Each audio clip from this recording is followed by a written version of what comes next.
하나님께서 우리를 구원하시고 상 주시는 원칙이 있습니다. 우리들의 수고에 보상해 주시는 것이 사실이지만은 어떤 자들이 하나님의 보상에 어울리는 자들인가? 하나님의 보상을 받을 자들은 어떠한 자들인가? 라는 것을 이해하는 것은 참 중요합니다. 우리가 어떠한 개념을 가지고 있느냐에 따라서 우리가 사는 생활의 태도가 달라지고 또 우리가 하나님께 봉사하고 주님을 따르는 우리의 정신이 달라지기 때문에 이것은 아주 중요한 일입니다. 제가 살면 살수록 주님을 따르는 우리의 동기가 얼마나 중요한가 하는 것을 정말 절실하게 느끼게 되는 것입니다. 이 원칙을 올바로 배우는 자들에게만 성령의 권능이 임하게 될 것입니다. 자, 다시 반복하겠습니다. 하나님의 이 원칙을, 하나님께서 보상하시는 이 원칙을 올바로 배우는 자들에게만 앞으로 성령의 권능이 임할 것입니다. 히브리 11장 5절과 6절을 보면 다음과 같이 말씀되어 있습니다. 히브리서 11장 5절과 6절을 보면 다음과 같이 말씀되어 있습니다. 믿음으로 에녹은 죽음을 보지 않고 옮기었으니 하나님이 저를 옮기심으로 다시 보이지 아니하니라. 저는 옮기우기 전에 하나님을 기쁘시게 하는 자라 하는 증거를 받았느니라. 믿음이 없이는 기쁘시게 못하나니 하나님께 나아가는 자는 반드시 그가 계신 것과 하나님께서 살아계심을 반드시 믿어야 된다고 했습니다. 하나님께서 살아계신 것을 누구는 안 믿는가? 그렇게 생각을 하죠. 누구나 다 믿지 않겠는가? 그렇지 않습니다.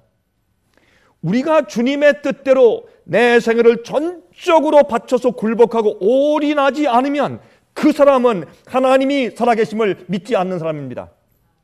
또 그 사람이 하나님께서 명령하신 명령을 불순종하거나 아니면 죄의 습관을 포기하지 않으면 그 사람은 하나님이 살아계심을 믿지 않는 자입니다. 왜냐하면 하나님께서 살아계신 것을 진실로 믿고 그 존재를 느끼고 산다면 그렇게 자기 생애가 절실하지 않는, 정말 자기의 모든 것을 다 걸고 생명을 걸고 올인하는 태도를 갖지 않고 그렇게 살 수가 없는 것입니다. 하나님께 나아가는 자는 반드시 그가 계신 것과 또한 그가 자기를 찾는 자들에게 상 주시는 이심을 믿어야 할지니라. 여기 보니까 성경은 주님께서 반드시 보상하시고 또한 상 주신다고 말씀했습니다. 보상이 있습니까? Yes. 상을 주신다고 했습니까? 그렇습니다. 그러나 어떤 자들에게 주님께서 보상을 주시는 원칙이 무엇이냐 말입니다. 그것을 우리 함께 좀 생각해 보도록 하겠습니다. 하나님께서 값없이 주시는 은혜에 관한 진리를 유대인들은 오해했습니다. 그래서 그들은, 특별히 그 랍비들은 가르치기를 우리의 노력에 의하여서 하나님의 은총을 얻을 것이라고 가르쳤습니다. 우리가 얼마나 순종하고 얼마나 지키고 얼마나 이루고 얼마나 노력하느냐에 따라서 하나님께서 은총을 베푸시는 레벨이 있다고 가르쳤습니다. 이게 참 우스운 얘기지만 사실 그러나 이 세상에 있는 모든 종교가, 거의 다 모든 종교가 그런 사고방식을 가지고 살고 있습니다. 여러분 아십니까? 많은 그리스도인들도 그런 개념들을 가지고 있는 것을 우리가 볼 수가 있는 것입니다.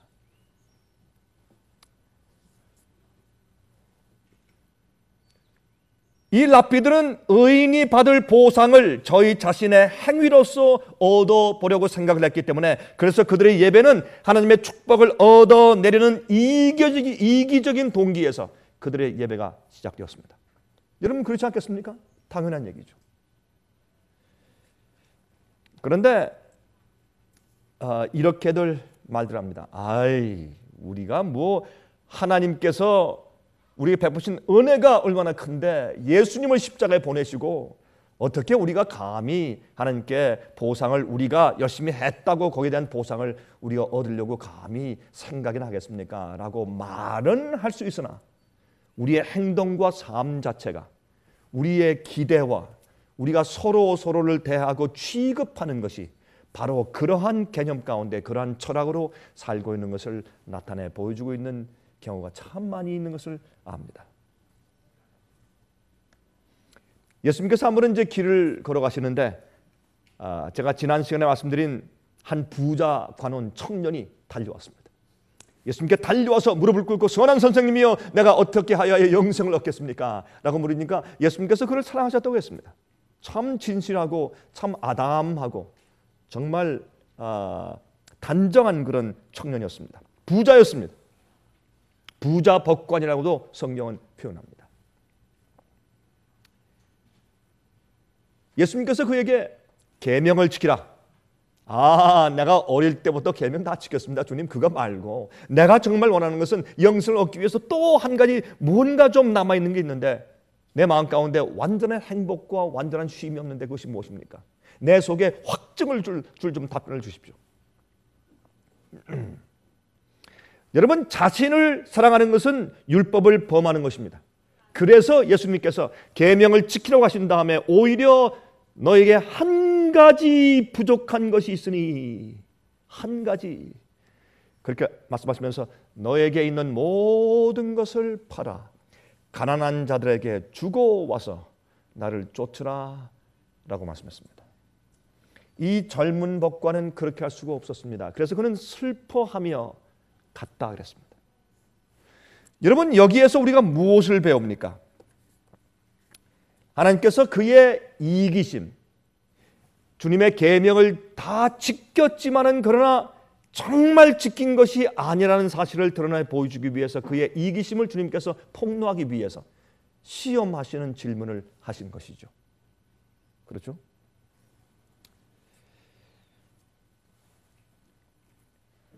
오히려 한 가지 부족한 것이 있으니 그것을 좀 간단하게 표현한다면 이렇게 말할 수 있겠습니다. 우리가 예수님의 제자가 되는 조건을 받아들이지 아니하면 주님의 제자가 아닙니다. 우리가 영생을 얻는데 조건이 있습니다. 그렇죠? 순종입니다. 어떤 사람들은 참 이상하게 생각을 합니다. 영생은 예수님의 은혜 아닙니까? 거둬주시는 선물이 아닙니까? 그렇습니다. 그러나 은혜와 선물이라도 그 은혜와 선물을 받는 자격이 따로 있는 것입니다. 아무나 은혜를 베푸고 아무나 거룩하고 영원한 영생을 아무에게나 주는 것은 아닙니다. 주님께서 주시는 것은 우리가 행한 공로가 아니나 주님의 은혜와 또한 믿음으로 받는 것이나 은혜를 받을 만한 태도와 정신을 가지고 있는 사람들은 따로 있다고 말입니다. 성경은 그것을 얼마나 분명히 우리에게 설명해 주고 있는지 모릅니다. 이 부자 법관은 그가 자신을 하나님께 아낌없이 바치는 일을 먼저 해야 합니다. 그 일을 하지 않고서 그가 하나님께 드리려고 하는 공로와 봉사 모든 것은 진정한 것이 아닙니다. 주님께서 이것을 아니면 저것을 내가 이것을 원한다 내 마음을 달라라고 말씀하실 때 우리가 그것을 하나님을 전적으로 사랑하고 전적으로 신뢰하면서 그것을 드릴 만한 태도와 동기가 없을 때는 그가 주님을 따라가는 것이 자기를 위한 것이지 하나님께 대한 헌신이 아닙니다. 우리 이 문제를 아주 정말 어떤 물건을 날카로운 칼로 자르듯이 정확하게 잘라서 이렇게 구분을 해줘야 합니다. 교회에서 그 일을 하지 않기 때문에 많은 사람들이 하나님의 보상과 영생에 대한 개념들이 잘못되어 있는 것을 우리가 많이 발견하게 되는 것입니다. 여러분, 예수님께서 요한과 베드로와 마태와 그 이외의 그 제자들에게 나를 따라오라 라고 명령하실 때 그들은 집과 전토와 배와 그물과 가족을 버리고 따랐습니다. 다시 말해서 그들이 예수님을 따를 때 그들의 따르는 대가가 무엇이었습니까? 전부 포기하고 전부 버리고 따랐습니다. 그들이 그렇게 할 때 진심이었습니까? Yes. 정말 그렇게 했습니까? 그렇습니다. 자기들이 가지고 있는 모든 것을 버리고 떠났습니다. 예수님이 메시아일진데 그들은 더 이상 버리는 것이 아까울 것이 없었습니다.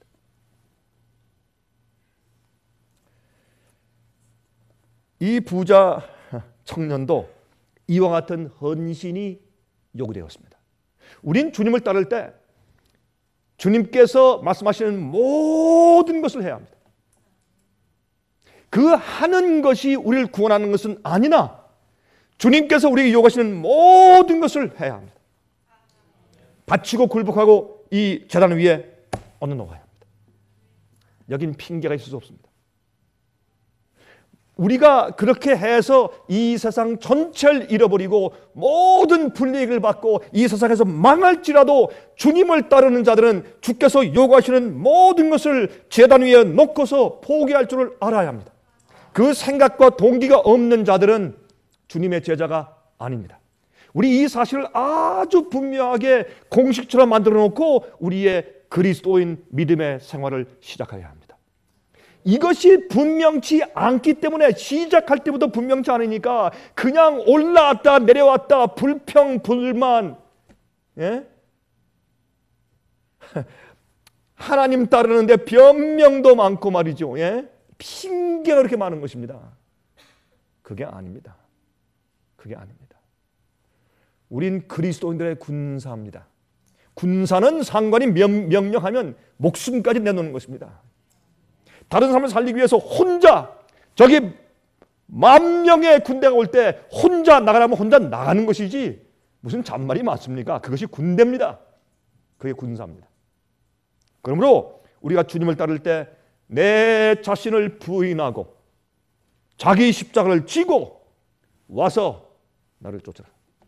옛날에 십자가를 지고 가는 사람을 목격하면 그 당시 사람들은 다 알았습니다. 그는 죽으러 가는 것이었습니다.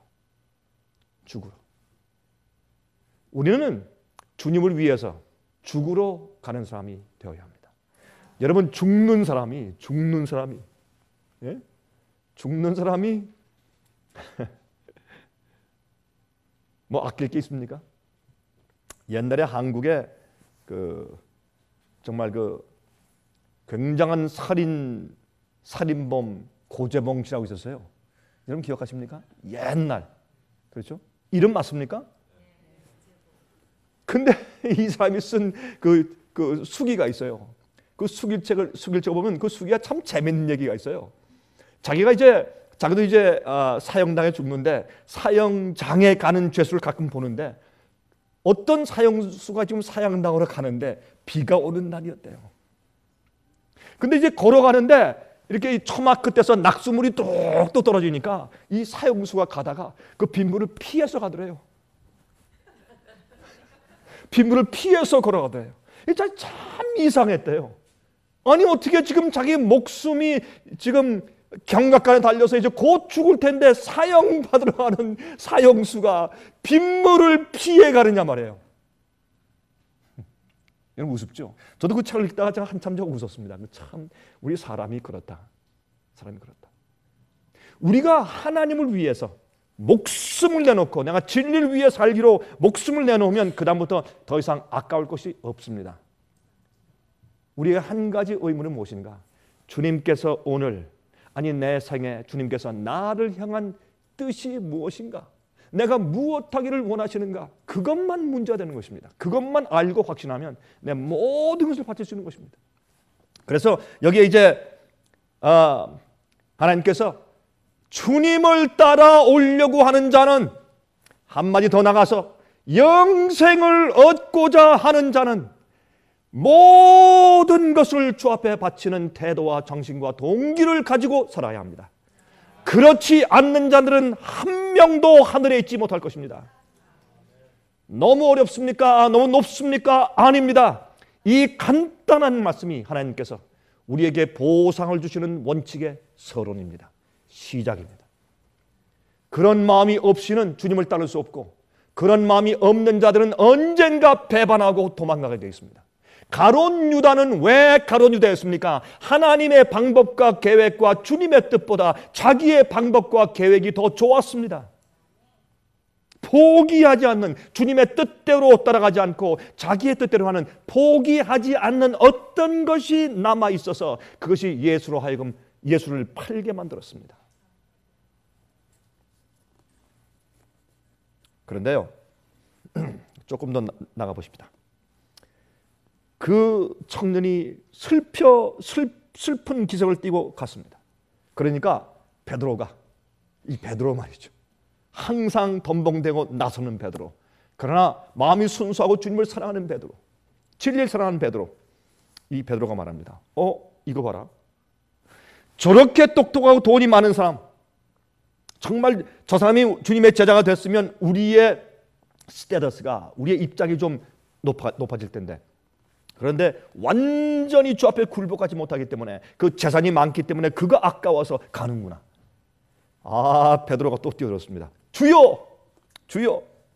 이렇게 이제 말을 합니다. 마태복음 19장 27절부터 30절입니다.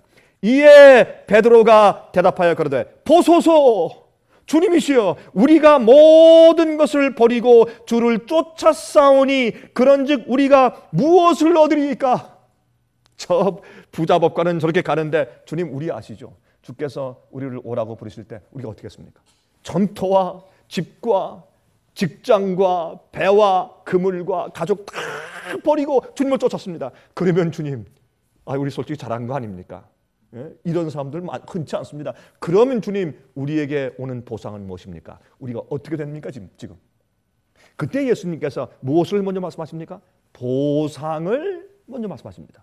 보상이 있다는 것을 우리에게 깨닫게 하십니다. 히브리 11장에 있는 말씀처럼 이렇게 말씀하십니다. 예수께서 가라사대, 내가 진실로 너희에게 이르노니 세상이 새롭게 되어 인자가 자기 영광의 보좌에 앉을 때에 나를 쫓는 너희도 12 보좌에 앉아 이스라엘 12 지파를 심판하리라. 이건 굉장한 일 아닙니까? 세상에 이와 같은 보상과 이런 축복과 이런 특권은 어디에 있겠습니까? 예수님께서 우주의 왕으로 앉으실 때 그 보좌 주위에 12 보좌가 있는데, 거기 그들이 앉아서 이스라엘 12 지파, 이것은 이스라엘 백성들 진짜 혈통으로 태어난 유대인들이 아니죠. 히브리인들 아니죠. 그거 말고 어떤 사람들, 영적인 12 지파, 하나님의 참 교회와 백성들, 구속받은 사람들, 그 위에 12 지파, 영적인 12 지파를 다스리는 일을 하게 될 것이다. 그들에게 하나님의 뜻을 전달하는 그런 지도자적인 입장에 서게 될 것이다. 이건 굉장한 보상입니다. 굉장한 보상입니다. 또 내 이름을 위하여 집이나 형제나 자매나 부모나 자식이나 전토를 벌인 자마다 여러 배를 받고 또 영생을 상속하리라.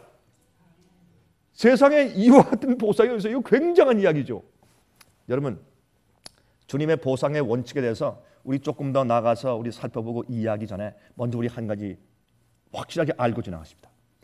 우리가 예수님과 이 성경 말씀에 주께서 하라고 하신 명령과 계명과 규례에 우리의 목숨과 우리의 생애를 걸면 하나님의 보상은 영원히 우리 것이 됩니다. 하늘의 보상이 있고, 예수께서 말씀하기를 하나님의 살아계심을 믿고 주님을 믿고 따라오는 자들에게 보상이 있다고 약속을 하신 것은 확실합니다. 이것은 틀림없이 우리가 믿어야 할 것이고, 우주가 존재하고 여러분과 제가 이곳에 이렇게 있는 것처럼 주의 이 말씀은 확실한 것입니다. 우리는 부질없는 곳에 우리의 생명과 우리 목숨과 우리의 생애를 거는 것이 아닙니다. 우리가 생명을 걸고 따라가고 믿고 순종하고 하는 모든 일의 결론과 보상은 예수님께서 이렇게 어마어마한 약속을 우리에게 주신 것입니다. 영생에 대한 그 가치를 우리가 아직 이해할 수가 없죠. 여러분, 얼마 전에 오사마 빈 라덴이 죽었습니다. 미국의 실, 그 해군 특공대에 의해서 사살되었죠. 근데 그 참 이상한 것은 파키스탄의 이슬라마바드가 그 수도 아닙니까? 거기서 약 한 그저 한 40마일 정도도 떨어지지 않은 아보타바드라고 하는 그런 그 마을인데 거기에 정말 주택지에 집들이 많이 있는 가운데 제일 큰 저택이에요. 파키스탄을 따지면 큰 저택입니다. 거기에 지난 7년 이상 살고 있었어요. 미국에서 10년 동안 찾았는데 저기 아프가니스탄의 동굴 속에 숨었나 해서 그렇게 찾았는데 그러면 사람들이 많이 사는 중간에 저택에 살고 있었어요. 이걸 참 우리가 어떻게 이해될지 잘 모르겠습니다만은 그러나 우리 그것은 뭐 그거 지금 따지는 것이 아니니까 생략하기로 하고. 그런데 제가 말이죠, 그 알케이다가 계획해서 미국에 있는 무역센터 쌍둥이 빌딩 2개를 폭파해서 넘어뜨릴 때, 그때 여러분 TV 뉴스에서 봤지만은 아랍군에 있는 국가의 젊은 사람들이 어떻게 했습니까? 펄펄 뛰며 난리하며 축제를 벌였죠. 좋아하고 기뻐하고 어린 아이까지 난리를 치는 모습을 보면서 참 우리 가슴이 아팠습니다. 이 잘못된 철학과 개념은 사람을 그렇게 만드는 것입니다. 그런데 이번에 오사마 빈 라덴을 살해한 다음에 그 밤부터 그 다음날 아침에 어떤 일이 벌어졌습니까? 미국 전국에 축제가 벌어졌습니다. 특별히 각 대학마다 대학생들이 난리를 했죠. 우통을 벗고 호수 연못에 막 뛰어들어가고 소리 부르고 갑자기 애국자들이 되어서 미국 국가를 부르고 난리가 벌어졌습니다. 제가 그 모습을 보면서 마음이 착잡했습니다. 사람들의 철학과 개념이 어떠하냐에 따라서 인생의 동기와 인생의 목적이 달라집니다. 하나님께서 어떤 자들을 기뻐하시며 어떤 자들에게 어떻게 보상하신다는 원칙을 우리가 올바로 이해하는 것은 참 중요합니다. 알케이다 그 대원들이 자살폭탄 테러, 어린 아이도 여자들도 자기 몸에 폭탄을 이렇게 동여매고 가서 너 죽고 나 죽고 자살폭탄 테러? 이게 어떻게 인간이 하는 짓입니까? 그런데 그것을 어떻게 순교자의 정신으로 하는 것입니다. 왜 그렇습니까? 그들의 보상에 대한 원칙이 잘못되었습니다. 그들의 이해가 잘못되었습니다.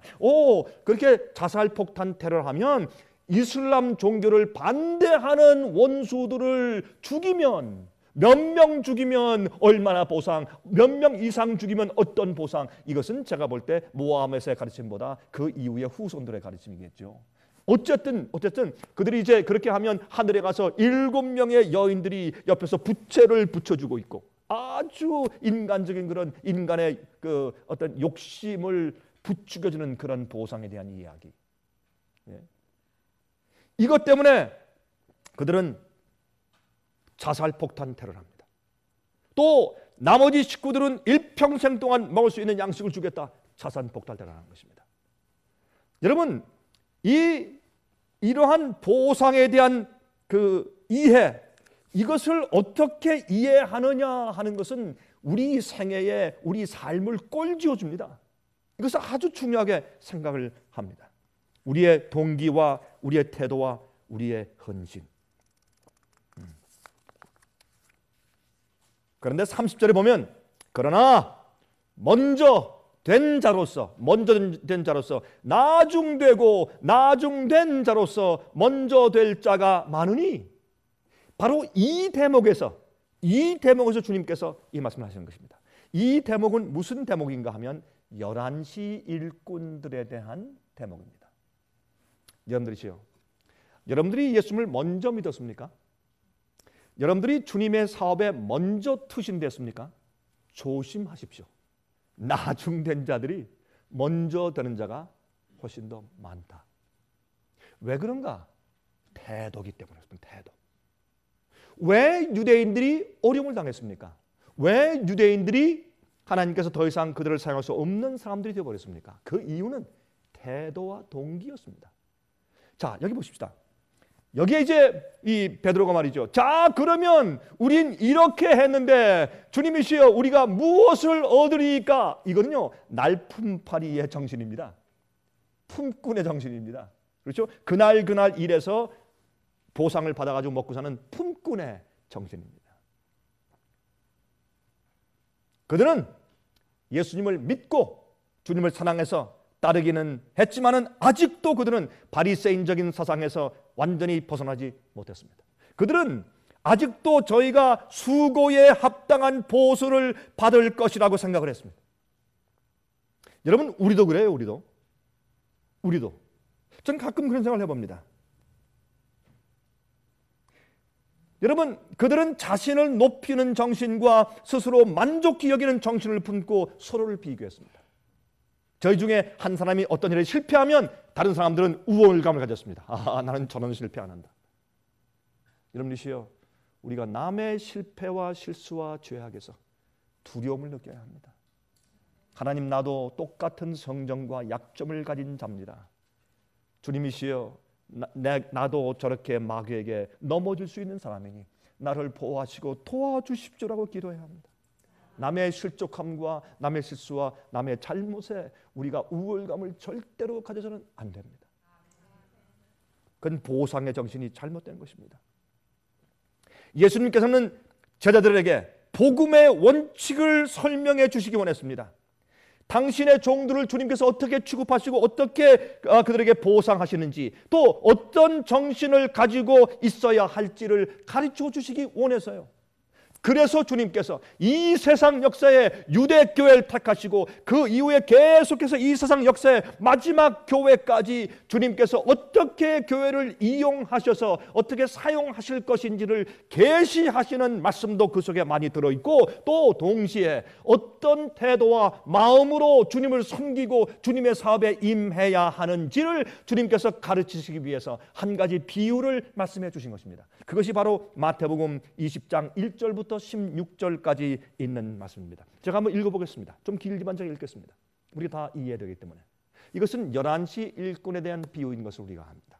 우리 한번 같이 읽어보도록 하겠습니다. 천국은 마치 품꾼을 얻어 포도원에 들여보내려고 이른 아침에 나간 집주인과 같으니, 다시 말해서 천국의 원칙을, 하나님께서 어떻게 상을 주시고 종들을 어떻게 쓰시고 또 그들이 가져야 할 태도가 무엇인지를 알게 하기 위해서, 천국의 원칙을 보여주기 위해서 이 비유를 말씀하시는 것입니다. 저가 하루 한 데나리온씩 품꾼들과 약속하여 포도원에 들여보내고 또 제3시에 나가보니 장터에 놀고 섰는 사람들이 또 있는지라 저희에게 이르되 너희도 포도원에 들어가라. 내가 너에게 상당하게 주리라 하니 저희가 가고 제6시와 제9시에 또 나가 그와 같이 하고 제11시에도 나가보니 섰는 사람들이 또 있는지라.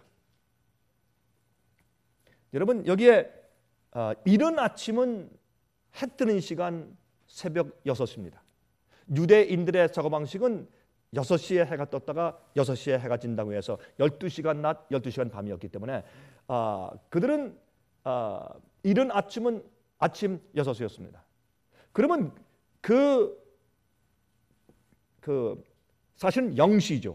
0시인데 유대인의 그 사고방식에 제3시, 6시, 9시, 11시 그렇게 말을 할 때 우리의 현대 시간으로 바꾸려면 그들의 시간에서 6만 더해주면 바로 우리 현대 시간이 나오죠.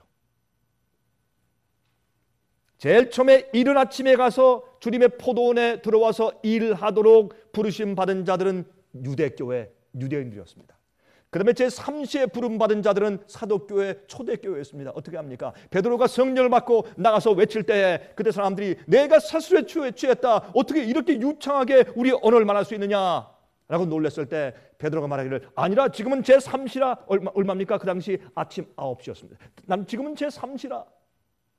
그러므로 초대교회, 사도교회인 것을 압니다. 제6시는 이 12시에 이 해가 정오에 제일 높이 떴을 때입니다. 가장 뜨겁고 가장 힘든 시간입니다. 그때 밭에 나가서 일하는 사람들은 가장 힘겨운 일을 하게 되는 것입니다. 그 시간 때문에. 이것은 여러분 성경의 초대교회 이후에 광야교회라고 성경은 우리에게 알려줍니다. 광야교회의 고통스러운 시간을 그렇게 우리가 이해하게 되는 것입니다. 계속하십시다.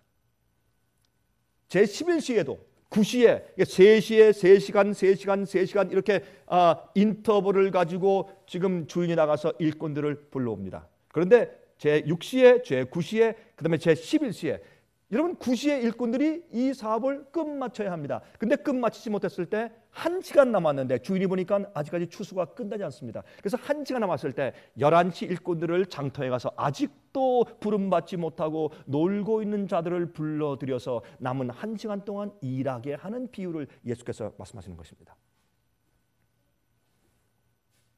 가로되 너희는 어찌하여 종일토록 놀고 여기 섰느뇨. 가로되 우리를 품꾼으로 쓰는 이가 없습니다. 가로되 너희도 포도원에 들어가라 하니라. 저물매 포도원 주인이 청지기에게 이르되 품꾼들을 불러 나중 온 자로부터 시작하여 먼저 온 자까지 삭술 주라 하니 제11시에 온 자들이 와서 한 데나리온씩 받거늘 먼저 온 자들이 와서 더 받을 줄을 알았더니 저희도 한 데나리온씩 받은지라. 이건 충격적인 얘기였습니다. 그 당시 사람들에게는 이건 이해가 안 되는 얘기였습니다. 예수님의 이 비유는 너무나 이상한 것이었습니다. 이거는 합리적인 것도 아니고 원칙에 맞지 않는 일이었습니다. 이건 노동법을 어기는 일이었습니다. 사람의 아이디어와 너무 다른 것입니다. 예수께서 말씀하기를, 하나님께서 말씀하기를 나의 생각은 너희 생각과 달라서 하늘이 땅보다 높음처럼 높다 그랬어요. 다르다 그랬습니다. 하늘의 원칙이 이런 것입니다. 그러므로 우리가 주님께서 우리에게 베푸시는 영생의 대가는 똑같습니다. 사도 바울이나 아니면 맨 마지막에 겨우 회개하고 구원받아 하늘에 들어갈 자들이 받는 영생의 대가는 똑같습니다. 전혀 다르지 않습니다. 그들이 맡은 임무와 책무가 조금 다를 수 있습니다. 그것은 봉사죠. 거기에 대한 하나님의 특별한 보상이 아닐 것입니다. 자, 이제 말이죠. 11시 일꾼들이 가서 한 데나리온 받으니까 11시 일꾼들은 너무나 어안이 벙벙했습니다. 내가 이거 받을 자격이 있는가? 참 이상하다. 어떻게 이런 일이 다 있는가? 그런데 여러분 아침 일찍 온 사람들은 그 모습을 보면서 어떻게 했습니까? 땡 떴다. 잘 됐다 이제. 저 사람이 한 데나리온 받으면 자 우리 계산해보자면 그럼 우리 몇 시간 한 거야? 1시간에 1데나리온이니까 우린 지금 얼마 받을 거야? 와 12데나리온? 이제 됐다. 이거 가지고 와서 이거 뭘 하겠다. 이거 사고 저거 사고 아니 우리 온 가족을 가지고 일주일 동안 우리가 휴가 좀 즐기다 와야지. 오랜만에. 아주 기대와 소망에 부풀었습니다. 그리고 서로 낄낄거리면서 너무 좋아서 그들이 이제 그 봉급 주는 자 앞에 와서 섰습니다. 다 보고 나서 당신도 1데나리온. 깜짝 놀랐습니다. 이게 하나님이십니다. 여기에서 주님께서 좀 무엇을 설명해 주려고 이 비유를 하셨냐 말입니다. 주님께서 이 비유를 통해서 지금 이 시대에 살고 있는 여러분과 제가 무엇을 배우기를 원하셨느냐 말입니다. 우리 그것을 좀 알려고 하는 것입니다. 11절 받은 후 집주인을 원망하여 가로되 나중 온 이 사람들은 1시간만 일하였거늘 저희를 종일 수고와 더위를 견딘 우리와 같게 하였나이다. 그들은요 더위를 견디고 추위를 견디고 그렇죠? 수고를 많이 하고 우리는 주인을 위해서 주인의 축복과 주인의 유익을 위해서 내가 일해 드렸습니다. 나는 내가 받을 보상에 자격이 있습니다. 나는 주인을 위해서 일해 주었습니다. 이것이 많은 믿는 자들의 개념입니다. 이 화면 통해서 보시는 분들이시여 제가 한 말씀 꼭 드리겠습니다. 우리는 하나님께로부터 어떤 종류의 은총이나 축복이나 호의를 받을 자격이 없습니다. 이것을 우리 분명히 하십시다. 많은 사람들은 이것을 미스하는 것입니다. 우리는 하나님께서 우리에게 특별히 봐주시거나 아니면 주님께서 은혜를 베푸시거나 축복을 주실 이유가 전혀 없습니다. 이것을 우리 분명히 해야 합니다. 이것을 분명히 해야 우리가 아무리 희생하고 아무리 어려움 당하고 주님을 따를 때 불이익이 올지라도 불만이 없습니다. 왜냐하면 모든 것이 은혜이기 때문에 그렇습니다. 모든 것이 은혜입니다.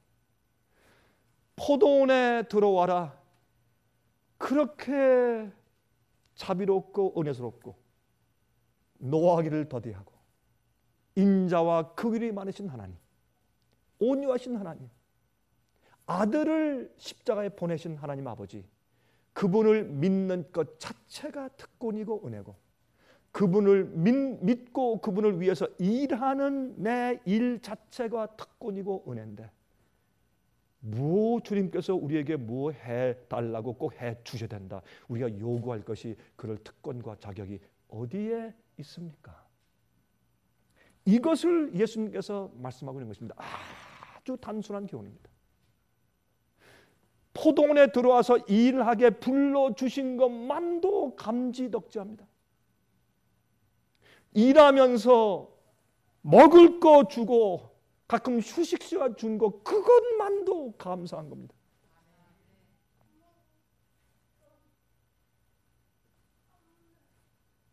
주인이 그 중에 한 사람에게 대답하여 가로되 13절입니다. 친구여, 내가 내게 잘못한 것이 없노라.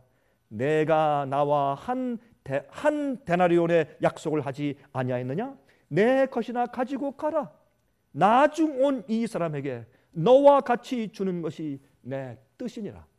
여러분들이시여, 이렇게 이것을 이해하지 못하고 이런 개념 없이 일한 자는 내 것을 가지고 가라 할 때 그것은 영생이 아니었습니다. 그들은 정말 갔습니다. 보상이 없었습니다. 내 것을 가지고 내 뜻대로 할 것이 아니냐, 내가 선함으로 내가 악하게 보느냐? 이와 같이 나중된 자로서 먼저 되고 먼저 된 자로서 나중되리라.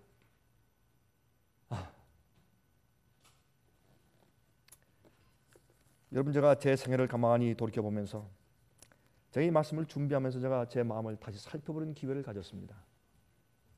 정말 그렇다. 여러분, 어떤 사람들은 가끔 저에게 그런 얘기를 해줍니다. 뭐 인사로 하는 얘기겠죠.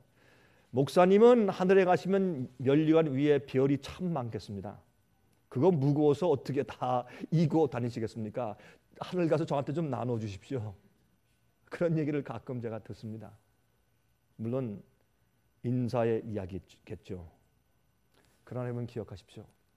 제가 많은 사람에게 복음을 전하고 성경을 가르치고 침례를 주었다고 할지라도 맨 마지막에 겨우 구원 얻는 자와 받는 보상은 꼭 같을 것인데, 그것은 무슨 이유냐 하면 모든 것이 하나님의 은혜이기 때문에 그렇습니다. 주님 100%가 주님의 은혜입니다. 우린 주님의 일을 할 자격이 처음부터 없는 사람들이었습니다. 부름받은 자체가 은혜입니다. 하나님을 아버지라고 믿고 섬기는 것 자체가 은혜입니다. 주님의 축복입니다. 그 이상 우리가 I deserve this, 나는 이 정도는 내가 가지고 있어야죠, 이 정도는 내가 받아야죠, 그럴 자격이 없습니다. 아예 없는 것도 알죠. 그런데 왜 불만이 많습니까? 하나님께 대해서. 우리 인생에 불만, 불평이 있는 것은 하나님께 대한 불만, 불평이요. 여러분, 그것을 알아야 합니다. 영어로 그런 인사가 있죠. How's the life treating you? 이 삶이, 이 생애가 너를 어떻게 대접하니? 이런 인사가 있어요. 여러분, 이 세상이, 이 생활에, 이 세상의 삶이, 여러분의 생애가 여러분을 어떻게 대접하고 있습니까? 이러니 폐지하고 우리가 문둥병에 걸렸든지 소경이 되었든지 암에 걸려 죽든지 가난하든지 백만장자가 됐든지 우리가 마음이 아프든지 우리 가족이 죽었든지 자식들이 방탕하게 다 나갔든지 아니면 자식이 차에 치여서 교통사고로 죽었든지 간에 우리는 하나님께 대해서 전혀 불만과 불평을 가질 수가 없습니다. 왜 그런 줄 아십니까? 그 이유가 너무 지나치고도 너무 냉정한 얘기라고요? 아닙니다. 하나님께서 우리를 이 땅에 태어나게 하신 주님의 뜻을 한번 생각하시고 계획을 생각해 보십시오. 우리가 영원히 사는 영생을 얻기 위한 하나님의 의도를 한번 생각해 보십시오. 우리가 잠깐 지나가다가 없어지는 이 세상에서 테스트 받는 이 시점에 있어서 우리가 가져야 할 태도가 무엇인지 한번 생각해 보아야 합니다. 이것이 우리의 생애와 우리 마음과 동기 가운데 철저하게 깔려 있지 않기 때문에 콘크리트 바닥처럼 말입니다. 집을 짓기 전에 어떻게 해요?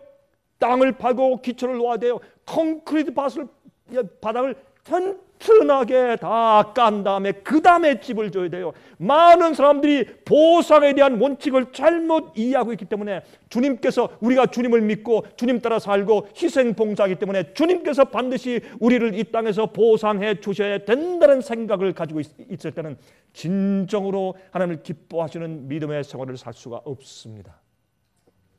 이것을 주님께서 여기서 우리에게 가르치려고 그렇게 애를 쓰시는 것입니다. 여러분, 여기에 주님께서 포도원에 들어온 일꾼들을 취급하시는 주님의 방법이 바로 하나님께서 우리를 어떻게 취급하실까 하는 것을 가르치시는 것입니다. 이 비유를 통해서. 여러분, 그러므로 그들은 자기들이 일한 분량에 따라서 보수를 받는 것이 아니라 주인의 아량에 따라서 보수를 받는 것입니다. 여러분, 우리가 믿을 때 말이죠, 우리는 이 믿는 것이 우리가 일한 대가가 아니라 우리가 일한 분량에 따라서 거기에 보수를 받는 것이 아니라 하나님의 아량에 따라서 은총과 은혜에 따라서 받는 것입니다. 여러분, 에베소 3장 11절에 곧 영원부터 우리 주 그리스도 예수 안에서 예정하신 뜻대로 하신 것이라. 예수님의 뜻대로.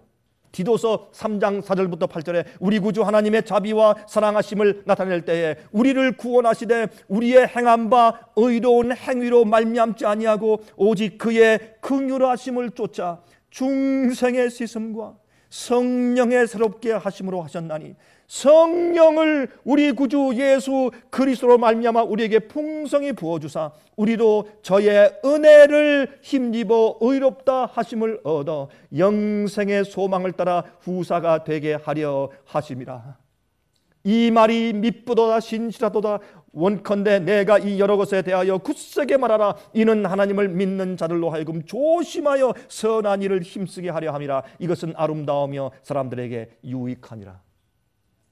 아무도 영생을 얻는 일에 자기의 공로와 행함이 있다고 생각지 말게 하라.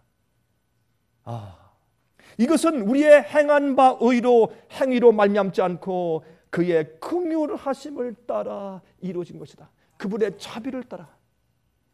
이것이 겸손이에요. 겸손은요, 이게 겸손이 아니라 바로 이게 겸손이에요. 주께서 나를 주의 일에 써주시고 나를 구원하시고 의롭게 하시는 것은 하나님의 자비와 은혜를 쫓아 하신 것이다. 이게 겸손이에요. 그게 우리 마음 가운데 철저하게 그것이 기초가 생겨버리면 그 다음부터 우리 사는 삶이 달라지는 것입니다. 그 다음부터는 분쟁이 없어집니다. 분쟁이 없어집니다. 하나님께서 가치 있게 보시는 것은 우리가 한 일의 양이나 눈에 보이는 결과가 아니라 그 일을 한 태도와 정신입니다. 어떤 태도를 가지고 일했느냐 말입니다. 여러분 11시의 일꾼의 가치가 여기에 있는 것입니다. 그들은 불러주는 자들이 없어서 하루 종일 놀고 있었습니다. 마지막 1시간 남았을 때 그들은 절망 가운데 있을 때 주인이 와서 그들을 불러주었습니다. 불러준 것만 해도 너무나 감사했습니다. 예? 이 부인이 그 아이들이 어떻게 당신은 아빠는 남에게 고용도 도대체 안 돼요. 그런 원망을 받으면 그들이 수침 가운데 있을 때 주인이 와서 그들을 불러주었습니다. 너무나 기뻤습니다. 돈은 안 받아도 됩니다. 나를 불러주신 것만도 감사합니다. 이 고마운 주인한테 세상에 1시간 남았을 때 불러주는 주인이 세상에 어디 있는가, 이런 너그럽고 고마운 이런 자비스러운 주님 위해서 나는 봉급받지 않아도 좋다. 나는 1시간 동안 하루 종일 일하는 사람보다 더 열심히 일하겠다.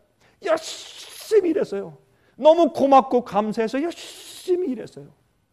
이것이 11시 일꾼이에요. 그래서 나중된 자들이 먼저 된 자들보다 나중된 자들이 훨씬 더 많을 것이다. 그들의 태도입니다. 열심히. 최근에 한 형제가 한국에서 진리를, 그것도 현대 진리를, 성경적인 올바른 진리를 깨닫는 지가 얼마 안 된 사람이었습니다. 한 번은 집회에 와서 저에게 이렇게 얘기했습니다. 목사님, 그의 눈에 눈물이 글썽거렸습니다. 목사님, 밖에서 하루 종일 놀며 일할 줄 모르고 일거리 없어서 서성거리던 나를 주님께서 1시간 남았을 때 나를 불러주시니 너무나 감사합니다. 너무 감사합니다. 난 주님 위해서 아낄 것이 이제 없습니다. 1시간 남았는데 내 가슴이 얼마나 뭉클하고 감동됐는지 모릅니다. 11시 일꾼들의 정신입니다. 우리가 주 앞에 일하고 주님을 따라가는 우리의 모든 태도와 정신이, 동기가 그래야 합니다. 절대로 보상의 생각을 가지면 안 됩니다.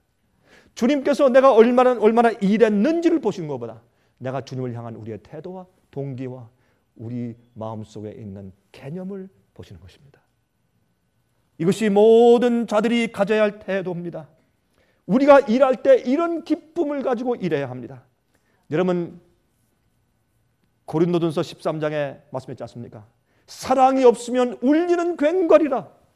내 몸을 불태우는 데 내어줄지라도 사랑이 없으면 아무것도 아니라. 사랑이 없으면. 이것은 우리가 주님께 먼저 우리가 적용을 해야 합니다. 예수께서, 여기에 주인이 말하기를 내가 선함으로 1시간 일한 자에게 똑같은 봉급을 주므로 내가 나보고 악하다고 하느냐? 그렇게 말씀을 했습니다. 당자의 형도 당자처럼 나가서 그렇게 허랑방탕하거나 고생하거나 쾌락에 파묻혀서 아버지의 이름에 욕을 돌리거나 돈을 다 낭비한 그런 입장에 되지 아니하고 아버지 집에 지금까지 남아 있었던 것에 대한 감사와 은혜가 마음속에 충만했어야 합니다. 그런데 오히려 회개하고 돌아온 아들에게 좋은 대접을 해주자 이 형은 마음 가운데 불만이 생겼습니다. 무엇을 말합니까? 감사한 마음으로 아버지 집에서 일하고 있는 것이 아니라는 것을 드러낸 것입니다. 얼마나 많은 믿는 자들이 여러분과 제가 가끔 이러한 정신을 우리 태도와 우리 생에서 드러내느냐 말입니다. 우리의 모든 것은 주님의 은혜입니다. 우리의 삶은 주님의 은혜고 이렇게 숨쉬고 우리의 심장이 뛰고 하나님을 발견하고 또한 진리를 발견해서 영생을 얻게 되는 이 기회를 가진 이 자체가 영원한 의미에서의 축복입니다. 너무나 감사한 것입니다. 우리가 불평할 것이 있으며 어디 있으며 불만할 것이 어디 있습니까? 모든 것이 주님의 은혜인데 그렇지 않습니까? 이것이 주님을 따르는 자들의 생각이어야 합니다.